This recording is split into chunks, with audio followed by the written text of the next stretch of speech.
All right, so now we're going to talk about a major concept that is going to be on the leap most likely, okay? It's called the OPEC oil embargo, and it really impacted America in a strong way, okay? OPEC is a group, it's actually the oil producing group of the world, okay? So basically all the countries that have massive amounts of oil, except for the United States, have joined together to create a cartel, or a trust company, if you will, okay? They all work as if they're one company. Each company has a quota of how much oil they're supposed to produce to artificially control the prices of oil. This is still around today, okay? And it's been around for a long time. So what happened was, there was a war, okay? And our ally, Israel, they were going up against Egypt and Libya and a couple of other countries, and we stood with Israel. And we basically said, if you attack Israel, you attack the United States, because they're our allies. So the OPEC oil countries did an embargo on the United States, just like we did to the Japanese in World War II. Remember, we cut off their oil supply, and that's what made them attack us at Pearl Harbor? Well, they cut off our oil supply. And the United States was almost completely dependent on foreign oil at the time.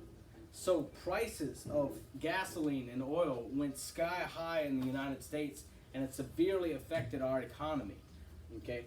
They had rationing, okay? So we had only, let's say you can only fill up one time, okay, per week or something like that.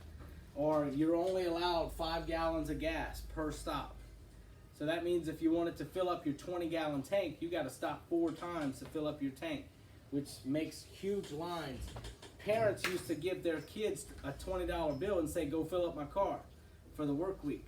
And the kids would buy gas with it, and with the rest of it, they would find somebody to buy them beer with it. Sometimes they would have to wait 3 hours in line just to get 4 or 5 gallons of gas. And you're not going to sit there with the car cranked if you're waiting 3 hours, so they would go around and get all their buddies together, and they would push the car and drink the beer and get wasted as they filled up their parents' cars. That was the 70s for you, okay? This oil embargo created a price shock, triggering widespread inflation because we're spending more and more on fossil fuels.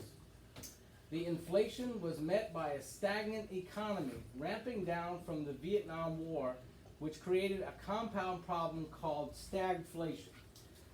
Vietnam was pumping money into our system, and it was good for the economy because we were making all the bombs and the bullets and all that. Well, Vietnam is going down. Vietnam is over. At the same time, there's an oil embargo. So there's something shutting down our economy from two ends at this point. So we have rapid inflation, which means we're spending more and more money, and money is worth less and less and less, and the economy is getting worse and worse and worse, and we thought we were headed into another Great Depression. But when you mix inflation with a bad economy, they call this stagflation. Now, the guy that was in charge of OPEC was this guy right here. His name is Muammar Gaddafi. And whenever we supported Israel, he said it's time for America to get a slap in its cool, arrogant face. Okay? So later on, by the way, in 2009, Muammar Gaddafi is going to be dragged off of his throne by his own people and beaten to death. So he definitely knew how to dress, though. All right, here we go. Use the quote. OPEC to punish the West for its support of Israel in the Arab-Israeli war. OPEC starts an embargo against the U.S. and approves cuts in exports. Which effect did the OPEC oil embargo have on the U.S. economy? What did it create? Well, it triggered widespread inflation. That is the answer for this question.